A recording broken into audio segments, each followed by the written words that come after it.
Hello everyone, welcome to the class. Myself, Dr. Dushyant Pradeep, and your 10th Physics. We are going to deal with the topics besides you. So let's start with the class. Defects of vision. हमने अपनी पिछली classes में study किया कि किस तरह से human आई जो है वो आपको अपने सराउंडिंग का जो कलरफुल वर्ल्ड है उसे देखने में मदद करती है एक बहुत ही बेहतरीन सेंस ऑर्गन की तरह। लेकिन वहां पे अगर आपने सराउंडिंग ऑब्जेक्ट्स को देखना है, उन्हें डिस्टिंग्विश करना है, कैटेगराइज करना है, then it is very much important कि आपकी जो इमेज है, जो आपकी आई लेंस बना रही है, that should be formed on retina. That should be formed on retina. If this do not help, this do not happen if this do not happen, then we say that your vision is defected. So इस topic में हम study करेंगे different types of defects, उनकी correction और उनके causes. सो इन topic को study करने से पहले मैं कुछ कैरेक्टरिस्टिक्स और कुछ टर्म्स जो हैं ह्यूमन आई के लिए वो आपके सामने डिस्कस करना चाहूंगा।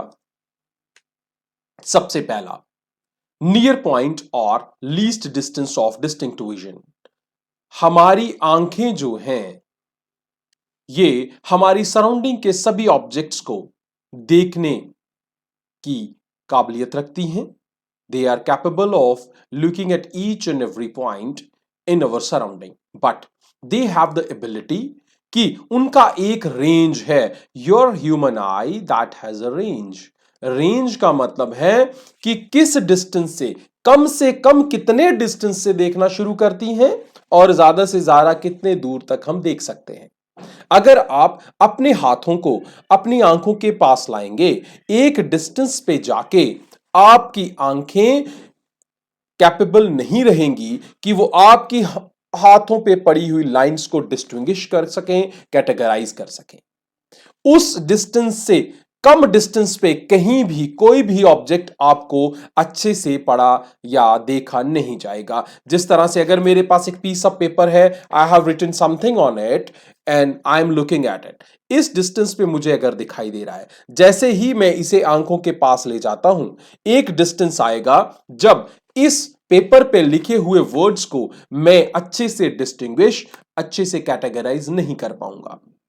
उस मिनिमम डिस्टेंस को जहां से आंखें आराम से देख सकती हैं distinctly without any strain, that minimum distance is known as near point or least distance of distinct vision.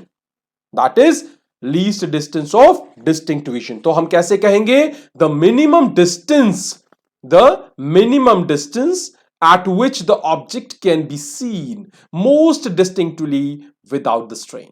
और हमारी आंखों के लिए, नॉर्मल आइज के लिए, अडल्ट आइज के लिए its value is 25 centimetre, means 0.25 metres. ये 0.25 मीटर्स पे ये आपका मिनिमम वैल्यू है किसका? नियर पॉइंट का या least distance of distinct vision का। इसी तरह हमारे पास फार पॉइंट भी है।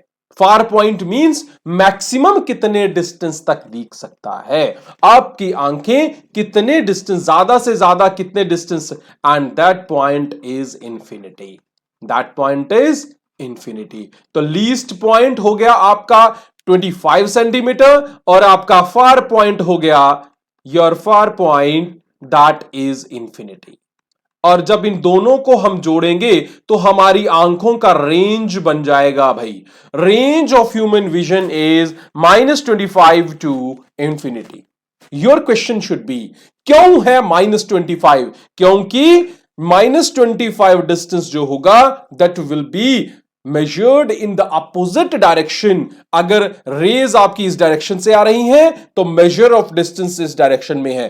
दोनों की डायरेक्शंस अपोजिट हैं, क्लैश कर रही हैं। और हमने साइन कन्वेंशंस पढ़े हैं लेंसेज के लिए, और वहां पे हमने सीखा था कि किस तरह से हम डिस्टेंसेस को मेजर करते हैं।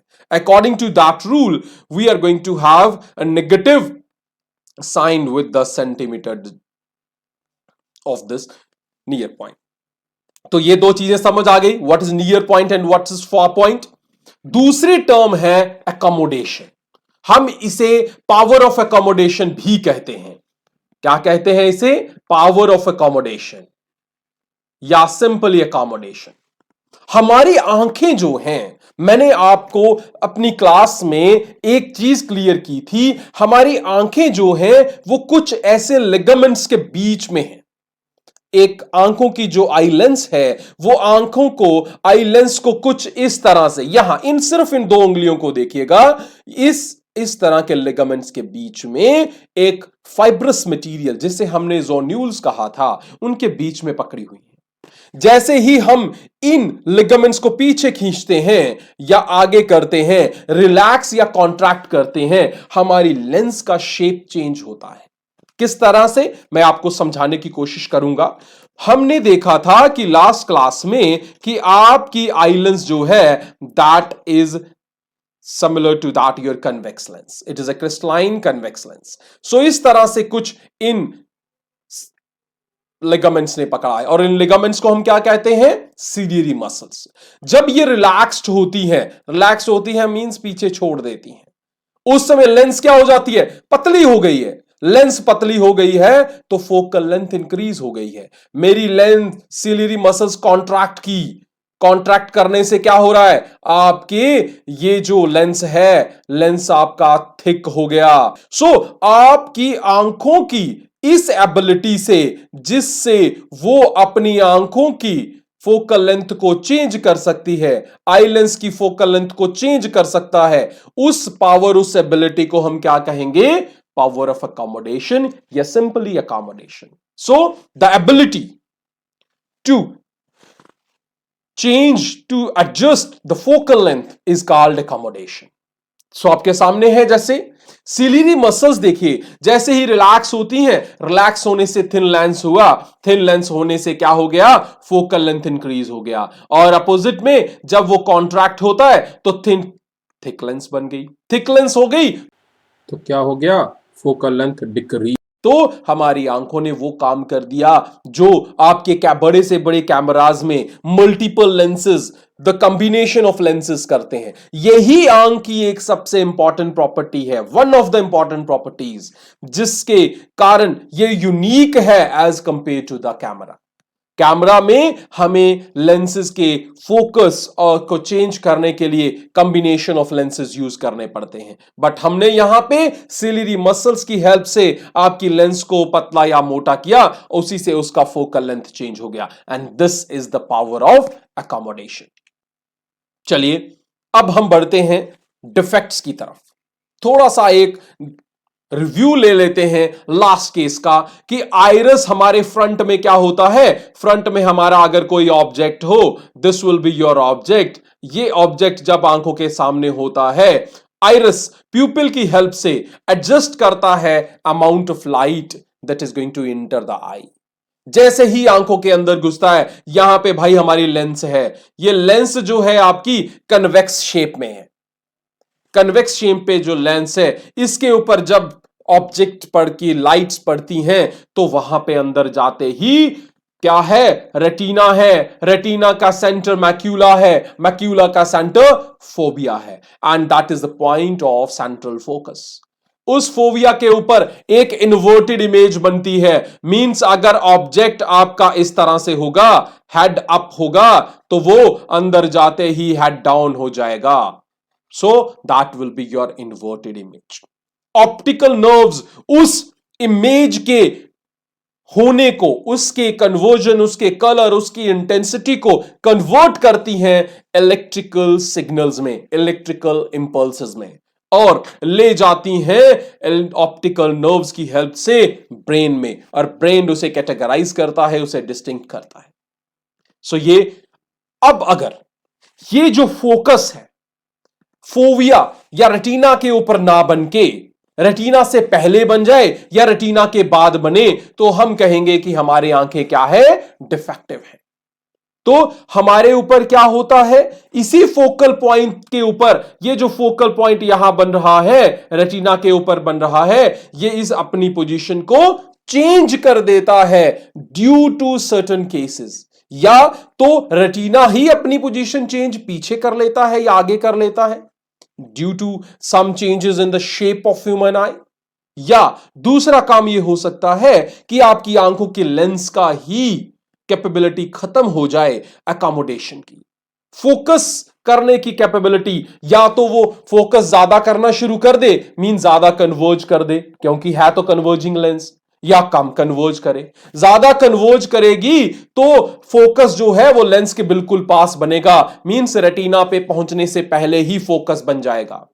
अगर कन्वर्जिंग पावर कम हो गई तो आपके पास क्या होगा, कन्वर्जिंग पावर कम होने से फोकस जो है वो पास नहीं दूर बनेगा, मींस रेटिना पर पहुंचने तक उसमें कोई भी इंटरसेक्शन नहीं होगा, रेटिना के बियॉन्ड बैकवर्ड जाके आपका कहीं रेटिना अगर यहां पे है तो रेटिना से पीछे जाके कहीं यहां जाके इमेज बनेगी। तो इन दोनों केसेस में आपके पास दो डिफरेंट टाइप्स के बन गए मेन डिफेक्ट्स, ये हो गए लेंस के कारण, शेप ऑफ आई के कारण। फिर जब इमेजेस बनती हैं तो सेल्स जो है रेटिना के वो नर्व इंपल्सेस जनरेट करते हैं और ऑप्टिकल्स। इस तरह से आपके पास इंपॉर्टेंट जो डिफेक्ट्स बन गए, एक तो हो गया मायोपिया। मायोपिया का मतलब है नियर साइटेडनेस, हमें सिर्फ पास का दिखाई देता है, मींस हम रीड कर सकते हैं बट दूर से अगर कोई आ रहा है, कोई ऑब्जेक्ट है, उसे हम कैटेगराइज नहीं कर सकते, उसे आसानी से नहीं देख सकते, वो इमेजेस ब्लर हो जाती हैं, साफ नहीं दिखाई देती। दैट इज मायोपिया, मींस पास का दिखाई देता है, नियर साइटेड हो गए बट दूर का दिखाई नहीं देता है। हाइपरोपिया या हाइपरमेट्रोपिया भी कहा जाता है, इसका दूसरा नाम, या इसको आप कह सकते हो hypermetropia. The another name to the hyperopia, ये फार साइटेडनेस, दूर का दिखाई दे रहा है बट पास का दिखाई नहीं देता। यू मे हैव ऑब्जर्व्ड कि जब ओल्ड एज में होते हैं, सीनियर लोग जो होते हैं, हमारे बड़े जो हमारे घरों में होते हैं, उन्हें जब न्यूज़पेपर या ऑब्जेक्ट्स पास में देखने होते हैं, they use to use the glasses, उन्हें स्पेक्टिकल्स यूज करनी पड़ती हैं। क्यों? क्योंकि उनको पास में देखने से प्रॉब्लम हो रही है बट दूर से वो आपको पहचान जाते हैं। That is hypermetropia, that is a far sightedness. Next one, presbyopia, and the last one is astigmatism. तो ये कुछ विजन प्रॉब्लम्स हैं, जो मेन विजन प्रॉब्लम्स हैं। कुछ और भी हैं, जैसे कैटरैक्ट है, that is also a biological issue कि आपके पास। अब हम इन कुछ विजन प्रॉब्लम्स को डिस्कस करते हैं। Myopia of the eye, that is near sightedness, पास का दिखाई दे रहा है, दूर का दिखाई नहीं दे रहा है। नॉर्मल आई में ऑब्जेक्ट जो था, जो इमेज जो थी, वो कहां बननी थी, यहां बननी थी, यहां क्रॉस जो है आपका यहां पे बननी थी। बट जब आपके पास मायोपिया आ जाता है तो इमेज यहां रेटिना से आने पहले ही बन जाती है, मींस रेटिना कुछ यहां पे है बट रेटिना से पहले ही इमेज यहां क्रॉस पे बन गई। इमेज जो है वो रेटिना पे नहीं बनी, मतलब फोकस जो है, जो कन्वर्जेंस जो है वो पहले ही हो गया, कन्वर्ज हुआ इतने जल्दी हो गया कि इंटरसेक्शन जो था वो पहले हो गया, अभी रेटिना पे पहुंचा ही नहीं। इसका मतलब क्या है? इसका मतलब है फोकल लेंथ डिक्रीज हो गई, फोकल लेंथ डिक्रीज हो गई है आपकी। फोकल लेंथ डिक्रीज होने के कारण आपका ऑब्जेक्ट जो है वो पास बन गया है। फोकल लेंथ डिक्रीज हुई है मतलब कन्वर्जिंग पावर बढ़ गई है, कन्वर्जिंग पावर बढ़ गई है। So images now are not formed in front of retina, causing a blurry vision at a distance. अब इसके कारण हुआ क्या? Inability of the eyes to focus light from the distant object. देखिए यहां पे आप देख सकते हो, जब डॉक्टर के पास जाते हैं तो वो कुछ इस तरह का बोर्ड आपको दिखाएगा। आपकी इमेज कहां यहां बननी चाहिए थी ये, बट ये उससे पहले ही यहां बन रही है। तो इसके कारण आपको क्या हुआ, आपकी आंखों की इनएबिलिटी हो गई to focus the light from the distant objects, see close object clearly. But जब आप पास से देखते हो तो आपकी आंखें जो हैं वो आसानी से ऑब्जेक्ट्स को डिस्टिंग्विश कर सकती हैं, पहचान सकती हैं। So image focuses in front of retina, retina से फ्रंट पे ही बन जाती है, ऑन द रेटिना नहीं, ना ही beyond the retina, but front of retina बन गई। अब होता कब है ये, develops in childhood and progressively worsens. Childhood में ही कई बार ये प्रॉब्लम बन जाती है और धीरे धीरे इसकी वैल्यू, इसकी प्रोग्रेसिवनेस बढ़ती जाती है और ये हमारी आंखों को वीक होता जाती है, हमारी आंखें वीक होती जाती हैं। Tends to stabilize in adulthood, adulthood में जाके अगर हम प्रॉपर केयर करें, so this is going to be stabilised.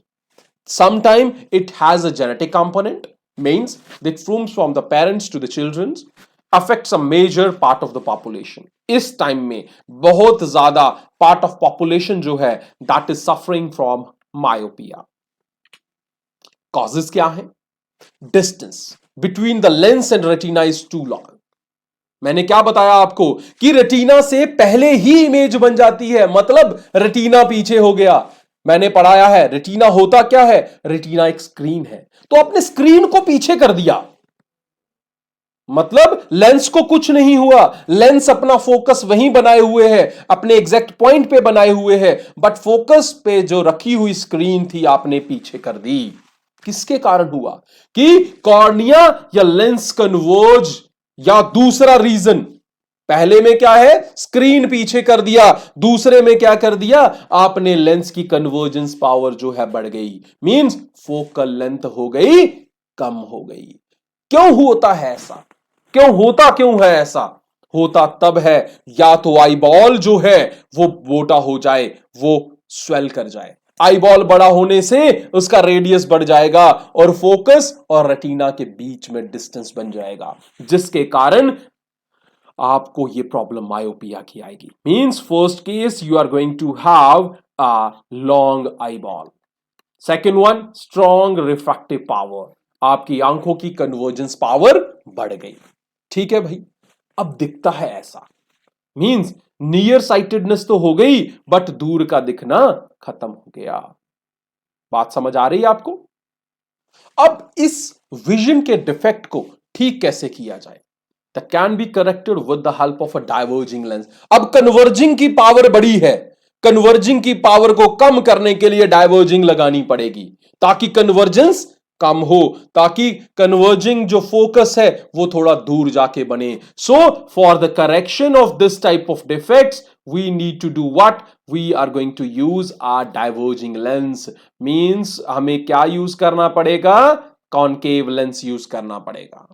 Negative meniscus हो जिसका lens shape where the edge of the lens is thicker than the middle, but the modified from the basic diverging lens to make it more cosmetically appealing।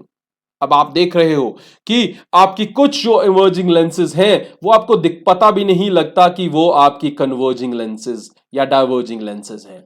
That is only due to the adjustment in their refractive indices at the edge and in between। अब देखिए ध्यान से, हुआ क्या है, length normal आई की कुछ ऐसी है, लेंथ नॉर्मल आई की कैसी है, इमेज फोकस कर रहा है, यहां पे अंदर तक लेंस होनी चाहिए थी, लेंथ ह्यूमन आई की अंदर तक होनी चाहिए थी, बट आपका बॉल क्या हो गया, बड़ा हो गया बॉल के बड़े होने से आपकी इमेज जो है वो आगे ही बन रही है, पीछे नहीं बनी, यहां बननी चाहिए थी, करेक्ट ये था, बट यहां बन रही है। सो मायोपिया कॉज हो गया। अब मुझे क्या किया, मैंने एक कॉनकेव लेंस लगाया, कॉनकेव लेंस लगाया, जो इमेज कहीं यहां बन रही थी उसे शिफ्ट कर दिया मैंने पीछे, यहां उसकी एग्जैक्ट पोजीशन थी। कैसे किया, कन्वर्जेंस हो रहा था तो मैंने उसे डाइवर्ज करने के लिए बीच में एक कनकेव लेंस लगा दिया। नेक्स्ट केस लिया हमने हाइप्रोपिया। हाइप्रोपिया का दूसरा नाम मैंने आपको क्या बताया? हाइपरमेट्रोपिया। इस केस में बिल्कुल उल्टा होता है। इस केस में क्या होता है? दूर का दिखाई देता है बट पास का नहीं दिखाई देता। पास means we may not be able to read the things. आंखों के पास ले जाके हमें ऑब्जेक्ट अच्छे से दिखाई नहीं देगा, दूर से हम अच्छे से पहचान सकते हैं ऑब्जेक्ट्स को। ऐसे केसेस में क्या हुआ? नॉर्मल आई के केस में आप देख रहे हो ऑब्जेक्ट विजन यहां बना, रेटिना के ऊपर क्रॉस बन रहा है। But in case of hypermetropia जो यहां बनना चाहिए था वो शिफ्ट हो गया है कहां? Beyond the I. Optic nerves के ऊपर बन रहा है या उससे भी पीछे बन जाता है। That becomes the case. क्यों बना ऐसा? ये तो दो ही केसेस में हो सकता है। पहले वाले में स्क्रीन हम दूर ले गए थे, इसमें स्क्रीन हम पहले ले आए। फोकस अभी दूर बनना था बट स्क्रीन पहले ही आ गई, तो स्क्रीन के ऊपर कन्वर्जेंस नहीं होगा, स्क्रीन के बियॉन्ड होगा। दूसरा, या तो इसके ऊपर क्या हुआ? मेरी कन्वर्जेंस पावर जो है वो कम हो गई, मेरी फोकल लेंथ बढ़ गई, उसके कारण मेरा ये केस हो गया। सो दिस वुड बिकम, क्या हो गया? अब देखिए यहां पे जो बोर्ड था भाई वो जाके ऑप्टिकल नर्व्स वाली साइड बन रहा है, पीछे जाके बन रहा है, यहां आगे कन्वर्जेंस नहीं हो रहा है, यहां नहीं हो रहा है, बैकवर्ड जाके हो रहा है। So this becomes inability of eye to focus from near objects. पास से नहीं दिखाई दे रहा। Babies are born slightly hyperopic. Babies जो हैं उनमें बाय बर्थ ही होता है, जो छोटे बच्चे जिसका जन्म होता है, न्यूली बॉर्न बेबी होता है, that is always hypermetropic. But as the eyes grows the condition fixes itself. Image focus behind retina. मैंने क्या कहा? इस केस में क्या होता है? रेटिना से पीछे जाके, आई बॉल से पीछे जाके आपके पास बनती है आपकी इमेज। कॉजेज क्या है? मैंने बताया स्क्रीन पास आ गई है भाई, स्क्रीन पास आ गई है means you are now going to have a short eyeball. Lens के बीच में, रेटिना के बीच में लेंस आपकी स्क्रीन पास आने से फोकल लेंथ से कम डिस्टेंस हो गया है, फोकस अभी दूर था। दूसरा केस, कॉर्निया या लेंस वीक हो गई, वो अब कन्वर्ज नहीं कर पा रही है, मीन कन्वर्जेंस पावर कम हो गया है, जोड़ नहीं पा रही है, वो आगे जाके जुड़ती है, कहीं पास जाके जुड़ती है। That causes this hypermetropic eye. How we are going to correct this? मेरी आंख कमजोर है, मेरी आंख कमजोर है, उसको हेल्प चाहिए तो मैं हेल्प देने के लिए सिमिलर टाइप की लेंस आगे रख दूंगा। Corrected with the converging lens. I am already having the converging lens, so I will place one more converging lens.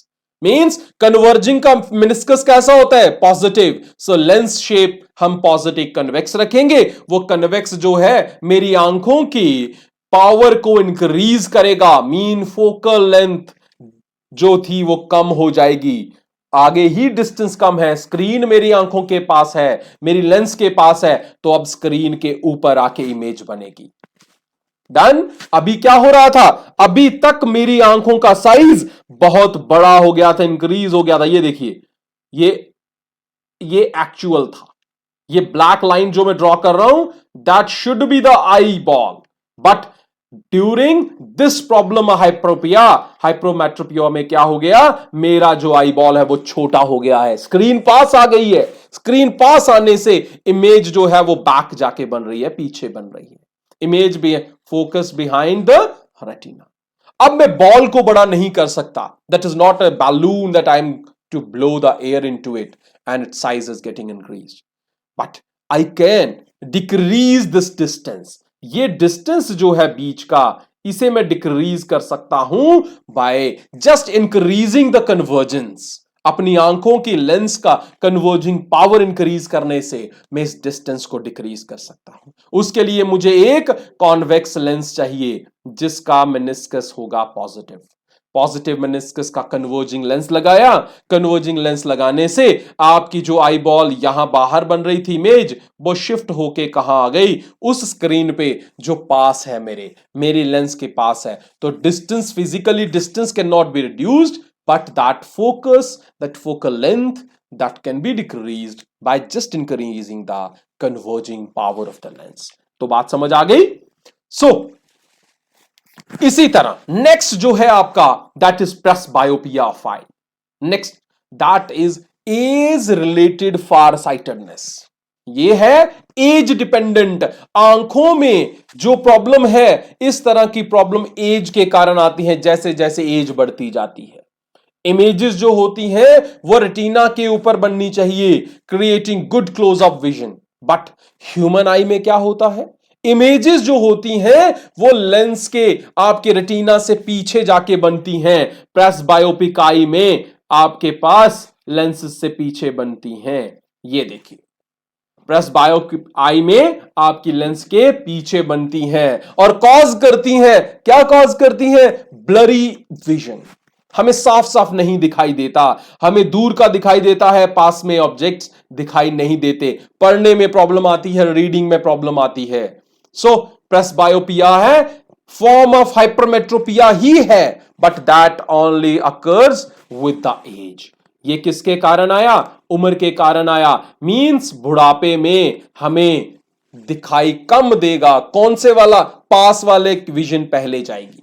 होता क्यों है, क्योंकि मेरी आंखों की इलास्टिसिटी कम हो गई, मेरी आंखों की पावर ऑफ अकोमोडेशन चेंज हो गई। इसके कारण आई बॉल बड़ा छोटा भी हो सकता है। यह जरूरी नहीं है, हाइपरमेट्रोपिया में ऐसा जरूरी नहीं है। मोस्टली ये आई लेंस की इलास्टिसिटी कि जब उसे ऑक्सिलरी मसल्स कॉन्ट्रैक्ट या रिलैक्स कर रही हैं, वहां पे पावर ऑफ अकोमोडेशन लूज कर रही है मेरी आंखें, मेरी lens. So that can easily be corrected with the help of the converging lenses. तो ये बात समझ आ गई आपको। सो नॉर्मल आई कुछ इस तरह से है, ये नॉर्मल आई है आपकी, यहां पे नॉर्मल विजन बन रहा है, आपका एग्जैक्ट जो आपका इमेज है वो बन रही है, यहां देखिए ये यहां बन रही है, ये इस क्रॉस पे बन रही है। That is correctly on that point on the retina where it can be converted into electrical signals, then afterwards to be conveyed to the nervous system. But in the next case of your vision, that is astigmatism, इसमें क्या होता है, इसमें image जो है वो यहां नहीं बनती है ड्यू टू सर्टेन रीजंस। क्या हुआ रीजन, रीजन ये हो गया कि मेरी आंखों का आईबॉल जो है उसकी शक्ल जो है, उसकी शेप जो है वो रेगुलर है। The front surface of I has an irregular shape like an egg, elongated है। ये प्योरली सफेयर होना चाहिए था। मेरी आंखों का आईबॉल जो है, मैंने आपको बताया था, it should be spherical in shape. मेरी आंखों का आईबॉल का शेप जो होना चाहिए इस संतरे की तरह, ऑरेंज की तरह, वो कैसा बन गया है, like this egg. That causes what, दो फोकस पॉइंट्स बन गए भाई। That is now just looking as that of an ellipse. जब एलिप्स की बात करते हैं तो एलिप्स में दो पॉइंट्स होते हैं, दो फोकस पॉइंट्स बन जाते हैं। दो फोकस पॉइंट बनने से मुझे आंखों में सिलिंड्रिकल फॉर्मेशंस दिखती हैं, क्लियर फंक्शंस नहीं दिखते हैं। डिफरेंट पॉइंट्स पे इमेजेस बन रही हैं, देखिए यहां पे इमेज बन रही है, यहां पे इमेज बन रही है, यहां पे इमेज बन रही है, तो इलोंगेशन हो रही है। तो astigmatism is a vision problem that results from a cornea that has an irregular shape. जी स्टूडेंट्स, अभी तक हमने कुछ टॉपिक्स पढ़ लिए अपने इस चैप्टर के।